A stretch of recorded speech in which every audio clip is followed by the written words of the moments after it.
This is my second live talk since 2019.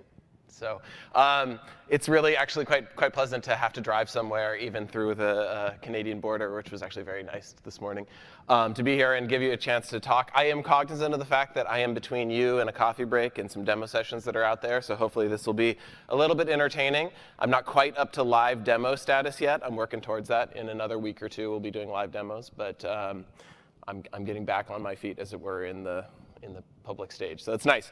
I wanted to start with a little bit about where Kubernetes started and where it is today, right? And I think that one of the things that it started with, actually, was deployment and continuous delivery. And what really motivated me when we were starting out a long time ago at this point was the fact that I was trying to put together these reliable deployments. And they worked, and we were using, the sort of DevOps tools at the time, a mixture of Puppet and Chef and Salt and Ansible, and Bash, obviously. And it worked, I would say, about 85% of the time. And then you'd sort of massage it and everything else, and it eventually would work maybe 95% of the time. And so Kubernetes started effectively out of this idea of deployment and the fact that it was too hard, too unreliable to get to a place where you could actually deploy things successfully. I think it was combined with a lot of interesting things that Docker was doing in the container revolution around hermetically sealing and packaging up of an application that is a necessary prerequisite to thinking about how you then deploy it. And I think what's amazing that's happened over the last decade is that it's actually become the way that we do things. It's moved from an idea that I might be talking about here to something that is just the way that it works, and it's just the expected way that it works. And admittedly, everybody's sort of at different varying stages of their evolution towards containers, but I don't think that it's something that I need to go on at length about why we should be doing that. And I think what's nice now is that we're actually, with things like GitOps, we're starting to actually take another crack at the process of deployment, not just, or excuse me, the thing that leads into the deployment that Kubernetes orchestrates. Effectively, how do I get my configurations from source control all the way through and out into the world, into a place where Kubernetes can do something with it. So I'm going to step through a little bit about what was motivating us at the time, and then hopefully we'll tie that back to what I think GitOps is doing today and why I think it's an important piece of the toolkit when we're talking about reliable delivery. One of the most important things that we talked about was declarative, right? And I think at this point, hopefully, declarative configuration is not something that is controversial to anybody, but honestly, at the time it was. There was a lot of scripting that happened out there. There was a lot of programs that ran to do various things. And honestly, when you look at sort of a CI/CD pipeline, it kind of actually is a pretty imperative thing at sometimes, even if it's been described in YAML. It's a workflow diagram that's effectively executing a program. And so I think one of the things that I think is nice about some of the moves towards GitOps is it really reinforces that declarative nature of Kubernetes from the get-go. Another really important piece of what we were thinking about, at least what I was thinking about, was how do we empower people to do more? How do we take away a bunch of the burdens that they were having to deal with on the day-to-day of whether it's unreliability or just thoughts that they had to figure out, all of the list, in honesty, all the list of the things that a junior software engineer needs to go through that was referenced in the earlier talk. Some of that is absolutely things that you need to learn, but a lot of it, hopefully, we can take away with the right kind of processes and the right kind of sort of analysis of what is confusing and what is hard for somebody to figure out. So that sort of sense of empowerment is another important piece, and I'll hopefully tie that back to where GitOps is coming from. Another really interesting piece of this is automatic, right? And I think that one of the analogies that I like to say is, and we talked about this at the time, is that Kubernetes is sort of the autopilot for your system. And I think that the move towards GitOps and the move towards some of these models also helps things be a little bit more automatic, which in turn makes it easier for everybody to not really have to think about what they're doing and simply have, I set a thermostat. It doesn't really, I don't have to, sort of constantly be thinking like, do I heat it a little bit more? Do I cool it a little bit more? It just sort of takes care of it in the background. It takes what I want to be present in the world, and it turns it into the reality that surrounds me.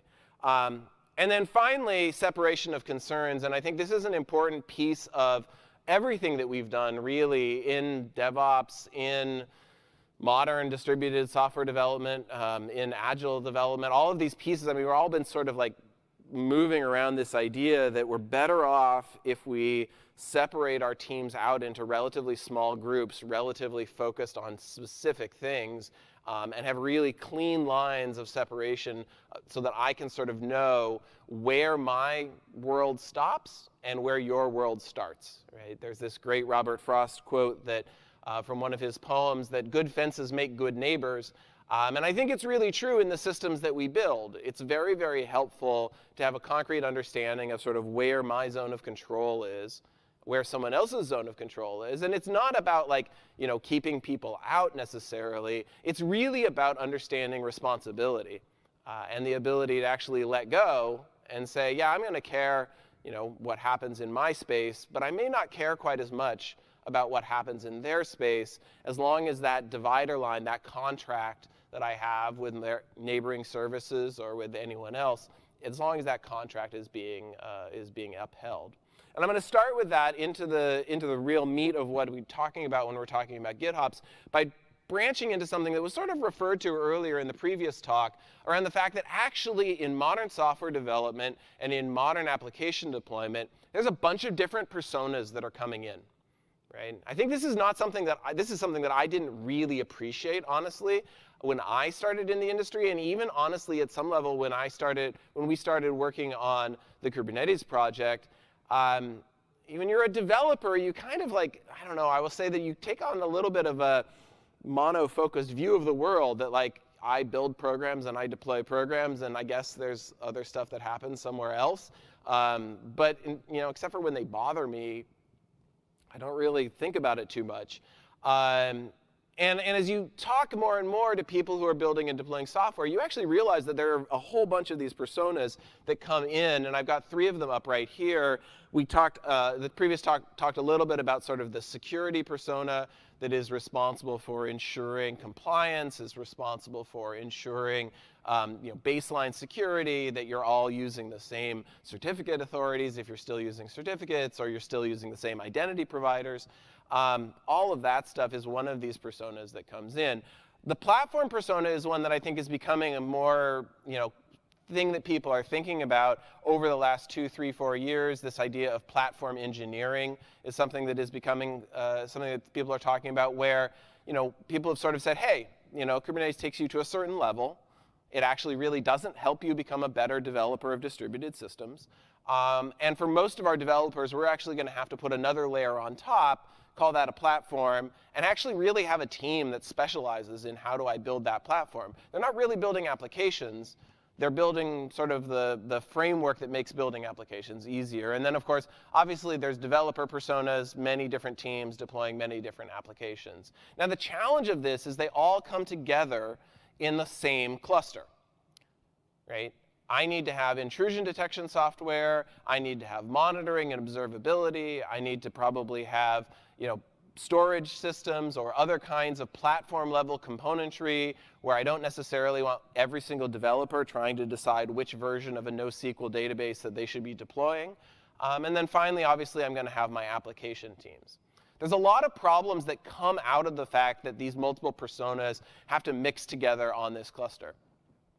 The first is that, you know, obviously, if you have to have people deploying into these places, you have to figure out who's going to actually get access.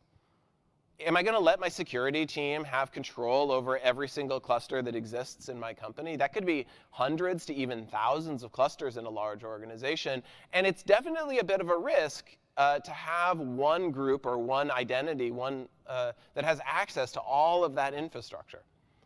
Similarly, if I'm a developer, I don't necessarily want to provide access to the security team into that infrastructure, into my part of the applications, because I don't want them messing around and accidentally deleting the serving application. They don't really know. The truth is that, you know, they're very focused on what they're doing. They don't necessarily know what's going on with my application. And similarly, for platform engineering, we need to have a ubiquitous platform all the way across for it to be effective. You need the same platform across the company. But you probably don't want them mucking around with the individual components on individual clusters. And vice versa, a security team probably doesn't really want to have to go to every single development team. In fact, I know they don't, because it's increasingly painful to do this sort of stuff. They don't want, when they need to roll out a new version of intrusion detection, or they need to roll out a new version of their own software for logging, monitoring, and that sort of thing, they don't want to go to every single development team and say, hey, by the way, we really need you to update, and here's the new version. That's a recipe for a lot of meetings, a lot of delays, and in my experience, literally months of time spent trying to roll out a new version of a particular piece of software. And so I think GitOps really helps turn this into something that's feasible. And the reason that it turns into something that is feasible is because if you install something for GitOps, like in the Azure Kubernetes service, we use Flux, although Argo, and there's other solutions as well. There's great solutions out there in the CNCF landscape. If you install a GitOps solution, suddenly it's no longer the case that each of these personas has to manage a cluster. It's now the case that each of these personas has to manage a Git repository. It's important to realize that actually you have flipped your access control a little bit. Right? I don't think we necessarily think of access to the version control system as being access control to a cluster. It is in the world of GitOps, and so you have to be definitely very careful. Two-factor, always a good idea. Definitely a good idea in this context. Similarly, using true identity providers, using the same identity provider that you're using for your documents and email and everything else, all of these things are important considerations that may not be a part of what went into your source control decision making. But once you do that, then you have effectively partitioned out your cluster. So you can have a namespace that's associated with the security team. You can have a namespace that's associated with an application team. You can have a namespace or multiple namespaces that are associated with platform teams. They each have individual access to the individual repository that happens to represent the state of the world for that particular area of the cluster. But actually, if you go all the way to the extreme, effectively nobody has to have standing access to do anything in the cluster. Because the GitOps agentry that's running inside the cluster itself knows how to talk to that Git repository, knows how to pull things down and make it happen. Right? So this separation of concerns and specifically taking that one cluster and turning it into multiple clusters connected to repositories where the state of truth is stored means that there's a lot of power for those multiple personas without worrying too much about having them step on each other's toes. I wanted to highlight another really valuable piece of this that I think GitOps manages for people, especially in the security context. There was a little bit of discussion in the previous talk around software security, bill of materials, all of this sort of stuff. This is an area that has become increasingly important to people over the last few years, very much so. And I wanted to really highlight that one of the value propositions of GitOps isn't just the Git to the cluster part. It's actually what you can do on the repository side also. And again, this is stuff that is possible with CI/CD. You can set up Jenkins, and you can set up GitHub Actions, and you can set up any number of traditional pipeline systems to take the output of a pull request merging into a Git repository, turn it into reality on your cluster. But I think there's just something about the fact that it is so automatic in the world of GitOps that makes it, at least I've personally found, that it makes it significantly more powerful. So this up here is an example of a PR. This is connected to my own home cluster, where I happen to be running a Prometheus and Grafana to monitor some, Internet of Things that are happening in my house. And honestly, previous to using Dependabot, which sent me this PR, and GitOps for managing the deployment, I fell way behind. I was 6 months behind, 8 months behind, 9 months behind, these sort of stuff that I wasn't really developing, right? Whether it's this sidecar, which is responsible for paying attention to and downloading configuration maps to configure Prometheus, or whether it was Prometheus itself. It just didn't stay up to date just because you had to sort of figure it out, and you had to do a manual change, and you had to merge a pull request. It's just not that it was hard, it's just annoying. And so this workflow single-handedly transformed me from being 6 to 9 months out of date to being less than a week out of date. Because Dependabot scans my repository every night, figures out if there's new images that are available for the various components, sends me a PR, and then, once every couple days, if I'm bored, if I'm backstage, wherever it happens to be, I, flick up GitHub on my phone, go through a bunch of PRs, merge, and then I forget about it. And in the background, the GitOps agentry that's running on my cluster connects to this repository, sees the change, merges the PR, or takes the new PR, deploys it to Kubernetes, new images pop up, and I'm up to date. Right? And so literally, the cognitive load of me staying up to date in my own home cluster is 3 minutes with my phone backstage. So this workflow, and again, there's nothing, I don't want to be like, oh my gosh, it's brand new, because you could have done this with CI/CD, certainly possible, but for whatever reason, I've found, because setting up a CI/CD system is its own sort of cognitive load, this inversion of like, oh, I can just point it to Git repo, oh, Dependabot can merge PRs into that Git repo, has made it ludicrously simple and effectively inexcusable for me to not stay up to date. And I just totally overtalked that slide, so we'll move on. I think the other piece that I think we really see a bunch of value with in the GitOps workflows is actually in enabling that developer persona. And this is sort of where the platform engineer and the developer intersect, which is that for a lot of developers, they really don't want to be thinking about the specific details of how they get their code deployed into Kubernetes.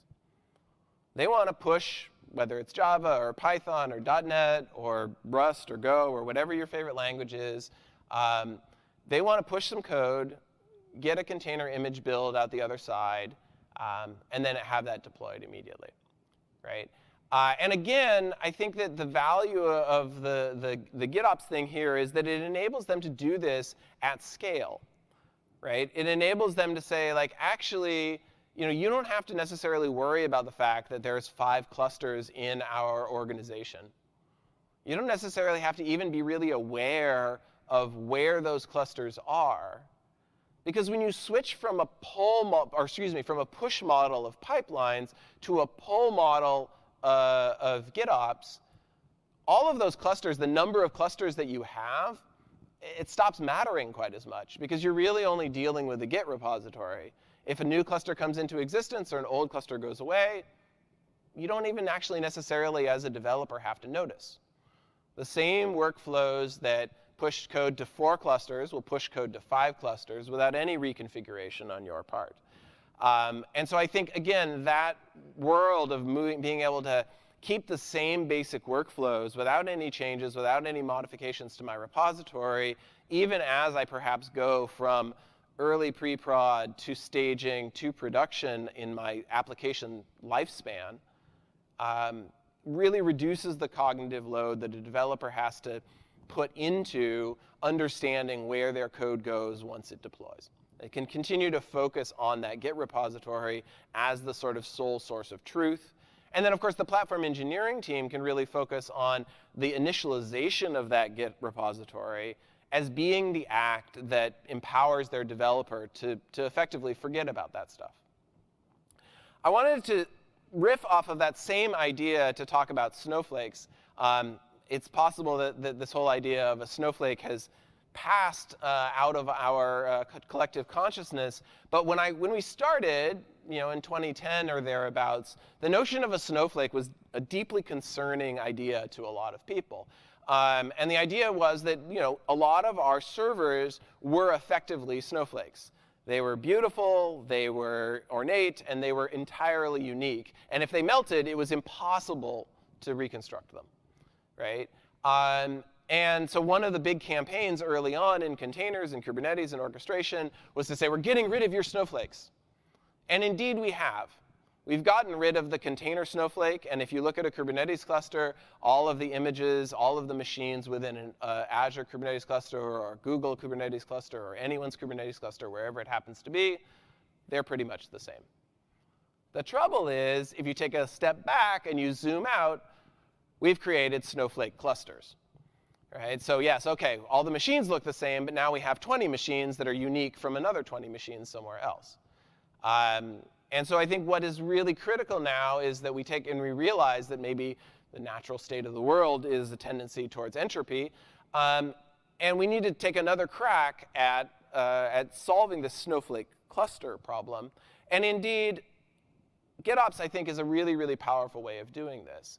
It's a really great way of ensuring consistency, because as I mentioned before, the flip from a push model to a pull model means that GitOps at some level doesn't care about scale.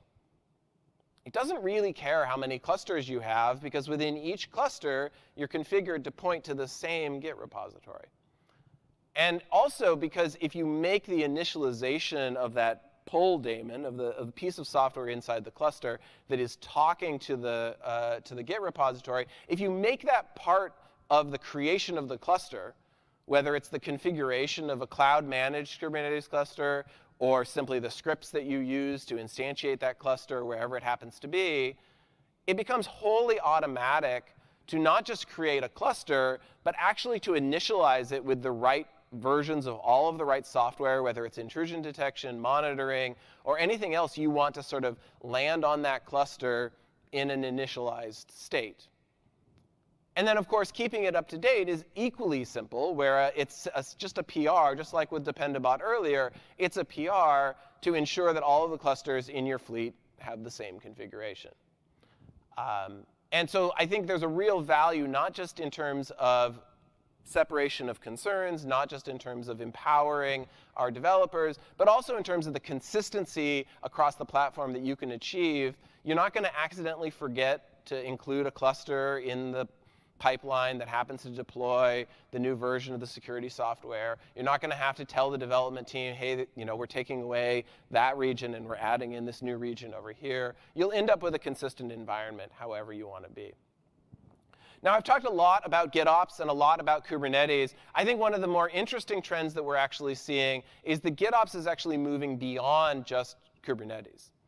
And in particular, we're seeing this being a pattern that people are applying to public cloud resources in general. Through service operators, whether it's in the Crossplane project or the service operators that are associated with all of the different clouds at this point, people are seeing the Kubernetes control plane as a consistent global control plane for managing not just their containerized resources, but actually the instantiations of a Postgres database or a blob storage system, or whatever else you need to do to have your complete application. Because as much as containers are awesome and Kubernetes is a lot of fun, there's a lot of really great services in artificial intelligence and everything else that are part of a cloud that you're going to integrate as part of your application. And we shouldn't silo GitOps as being just about managing the stuff that happens to be in your Kubernetes cluster. It can just as effectively manage the stuff that's in your cluster as well as the stuff that happens to be in the cloud. I wanted to close with the last piece of this, which is to say, I've hyped this thing for a while. You might be forgiven for thinking that, I'm telling you that this is the only solution. And in fact, it's not, actually. And I'm reminded a great deal of my time as a roboticist. I spent a long time doing robotics. And there was always this handoff and this interplay between control and planning. A controller, like a thermostat, does a really great job of following a wall. You don't want to use, trust me, you don't want to use if-else statements to have a robot that follows along a wall. Use a control loop. But a control loop does a terrible job of exiting an auditorium. Because I have to maneuver, I have to say, well, I'm going to go here first, and then I'm going to go there, and then finally I'm going to get to my goal. Controllers have a tendency to head straight for the door and then bump into things. And I think this is a useful analogy for understanding the interplay between traditional pipeline systems and GitOps. GitOps is effectively a fire and forget control loop. Make this thing into reality as quickly as you can. That's really fantastic for all of the reasons that I mentioned before, but it's a terrible way to roll out your software around the world. If you want to roll your software around the world, you need to move slowly. You want to move to Canary. You want to move to a 15% experiment. You want to take some time, because if it breaks, you don't want to break everybody. And that's where a planner comes in place. And so really, I want to argue that when we think about pipelines and GitOps, it's not two things in dichotomy. It's not a fight. But rather, it's two very complementary technologies. One that is very good at easily making the state real, and one that is very good at orchestrating stages of what you want the world to look like.